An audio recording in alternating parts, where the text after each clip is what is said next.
Complete అవ్వట్లేదు. Sir మంగళం scene గారు మీకోసమే వెయిటింగ్. ఎస్ సునీల్ గారికి ఒక్కసారి గట్టిగా చెప్పట్లు. పుష్ప సినిమా 2021లో రిలీజ్ అయిన తర్వాత సునీల్ గారు తెలుగుతో పాటు బోలెడని భాషలు నేర్చేసుకున్నారు. ఆ రేంజ్లో అన్ని సినిమాల్లోనూ అన్ని భాషల్లోనూ కనిపిస్తూ ఉన్నారు. సో మంగళం సీను గారు ప్లీజ్. Thank you. అందరికీ నమస్కారం అండి. నేను పుష్ప ఫస్ట్ ఫంక్షన్ అప్పుడు చెప్పాను, ఇది ఏదో మామూలు వైబ్రేషన్ కాదండి, వేరే వైబ్రేషన్ ఇది వెళ్తానే ఉంటుందని.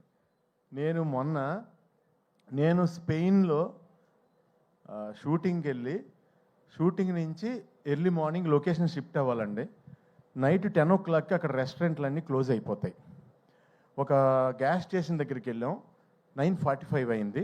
నేను దిగి పరిగెట్టి లోపలికి వెళ్ళి 10 o'clock క్లోజ్ అంటది. అంటే ఈ హ్యాండ్కి స్టఫ్ ఏది దొరికితే అది నట్స్ లాంటి ఏదోటి తినేద్దాం, కనీసం భోజనం లేకపోయినా ఇక్కడ అలా తీసుకుంటున్నాం. ఆవిడ లేడీ పెద్దవాడు ఉన్నారు అక్కడ, సారీ క్లోజ్ అన్నారు ఆవిడ. థ్యాంక్ యూ అండి, 2 ప్యాకెట్స్ అని ఇవ్వండి తీసుకున్నా.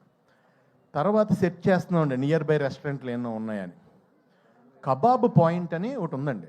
కబాబ్ పాయింట్ అంటే కనుక మన ఇండియన్ రెస్టారెంట్ అని అనుకుని అక్కడ కబాబ్ పాయింట్ దగ్గరికి వెళ్ళామండి. బయట కొంతమంది కట్టేసి కబాబ్ పాయింట్ క్లోజ్ చేసి midnight స్పెయిన్లో 2 o'clockకి బయట నుంచుని వాళ్ళు అక్కడ నుంచి సిగరెట్లు కాలుస్తున్నారంటే ఆ వాండర్ తాలూకు 2 brothers, లోపల ఒక బ్రదర్ ఉన్నాడు పెద్ద బ్రదరు. మేము వెళ్ళాం, దిగాం. ఇలా వెనకాల డైరెక్షన్ డిపార్ట్మెంట్ ఒక వెహికల్, మాది ఒక వెహికల్. దిగ్గానే అతను ఇలా చూశాడు నన్ను. అది నేనేంటి స్పెయిన్ ఏంటి అర్ధరాత్రి 2:30కి ఇలా చూసి లోపలికి వెళ్ళాడు. ఫోన్లో ఆన్ చేశాడు, పుష్ప ఇంటర్వెల్ బ్లాక్ తీసుకొచ్చి చూపించాడు నాకు. తూ అయినా తూ అయినా అని. అది ఎవరిదంటే రెస్టారెంటు, అది Pakistani people restaurant in Spain. ఒక అర్ధరాత్రి నన్ను చూసి వాళ్ళు ఏమేమి ఐటమ్స్ వండగలరో అన్ని ఐటమ్స్ వండి నాకు, ఆదిత్య రవిచంద్ర డైరెక్షన్ డిపార్ట్మెంట్కి, డైరెక్టర్కి, అందరికీ నేనేంటంటే వాళ్ళందరూ తింటున్నారు, వీళ్ళందరూ వాళ్ళ ఇంట్లో వాళ్ళు లేపేసి వీడియో కాల్ ఇచ్చారు నాకు. నేనేమో పాకిస్తాన్లో నాకేమో హిందీ రాదు, ఉర్దూ రాదు. నమస్తే G, thank you G, Phir మిలేంగే G, ఏం మాట్లాడుతున్నా నాకే తెలియలేదు. అప్పుడు పక్కన ఆకలేస్తుంది. సో డార్లింగ్ అంత దూరం రీచ్ అయిపోయింది. ఎక్కడికి వెళ్ళినా నన్ను చూస్తే పుష్ప. ఈ మాట నేను ఎందుకు చెప్తున్నానంటే, నేను ఫస్ట్ హైదరాబాద్ వచ్చినప్పుడు విలన్గా చెయ్యాలని బాజీగర్లో డర్లో షారుఖ్ ఖాన్ ఆ బ్లడ్ నోట్లో వేసుకున్న పోజులన్నీ పెట్టి దిల్సుఖ్నగర్ స్టూడియోలో ఫోటోలు దిగాను కత్తెది పట్టుకుని. ఫోటోలు అంటే దిగిపోయాను కానీ నేను ఎలా చేస్తానో అలా ఎవరికీ తెలియదు. సో అన్నీ చూపిస్తుంటే నేను మామూలుగా ఎంటర్టైనర్నే, అందు గురించి ఎవరోనే అవునా ఓకే తర్వాత కలువమ్మా అన్నారు. అలాంటిది నువ్వు అంత పెద్ద డైరెక్టర్ డార్లింగ్, ఈయన అంత పెద్ద స్టారు, అలా వైకుంఠపురం సినిమా తర్వాత ఈయన హీరోగా చేసే మూవీలో ఎంత ధైర్యం డార్లింగ్, ఒక కమెడియన్ విలన్గా తీసుకోవడం అంటే కష్టం అది. ఎందుకంటే ఓ పెర్సన్ ఇక్కడ ఒక జన్మ తీసుకున్నప్పుడు అతనికి బతికుండగా పునర్జన్మ ఇవ్వడం కష్టం. అది ఎవరి వల్ల అవ్వదు, దానికి చాలా గట్స్ కావాలి. దాన్ని అంత స్టార్ అయ్యుండి ఆయన సపోర్ట్ చేసి నమ్మి సీన్ చేస్తున్నప్పుడు ఫస్ట్ డే వచ్చానండి, నిజం చెప్తున్నా. మొత్తం ఆ స్లాంగ్, నేను నా స్లాంగ్ తప్ప ఇంక వేరే స్లాంగ్ ఎప్పుడు మాట్లాడలేదు లైఫ్లో. అసలు వచ్చి మాట్లాడుతుంటే నేను పంబులు అయిపోయి కంగారు పడిపోయాను. ఎంతో సపోర్ట్ చేసి బన్నీ గారు అన్నారు లేదండి అని, మనం ఇలా సాగదీస్తాం ఇక్కడ లాస్ట్లో. ఇక్కడ అలా కాదండి, ఫస్ట్ సాగదీసి లాస్ట్లో కట్ చేస్తాం. ఇది అంటే చాలా సింపుల్గా నాకు ఒక సూత్రం చెప్పి, నేను ఇంకా మీరు డైలాగ్ పట్టించుకోవద్దండి మీరు చేయండి అంటే, నా ఫస్ట్ టైము, నా ఏజ్ కంటే పెద్ద క్యారెక్టర్, నేను ఎప్పుడు అలాంటివి చేయలేదు.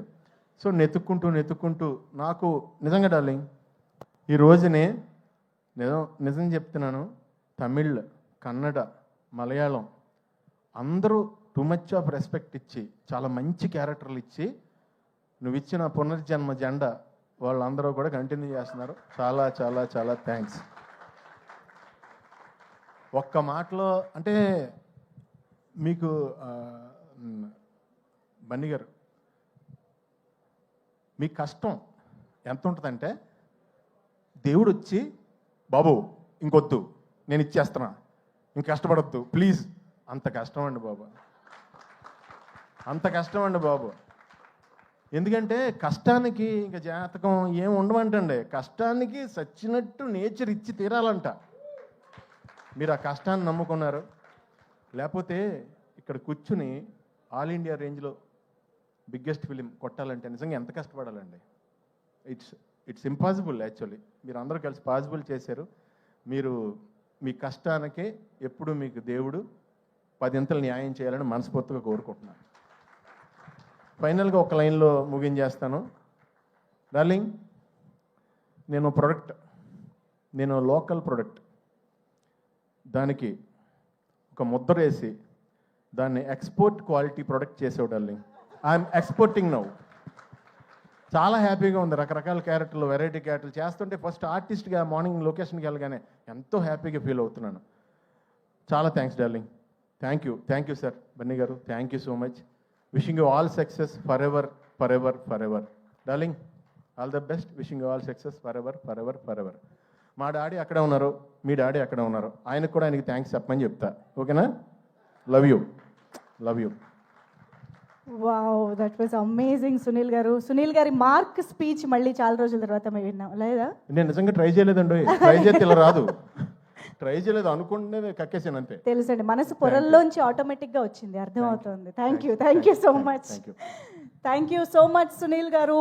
మంగళం సీనుగా మాకు అందరికీ ఎప్పటికీ గుర్తుండిపోయే రేంజ్ పర్ఫార్మెన్స్ని, ప్రెజెన్స్ని అందించినందుకు థ్యాంక్ యూ సో మచ్.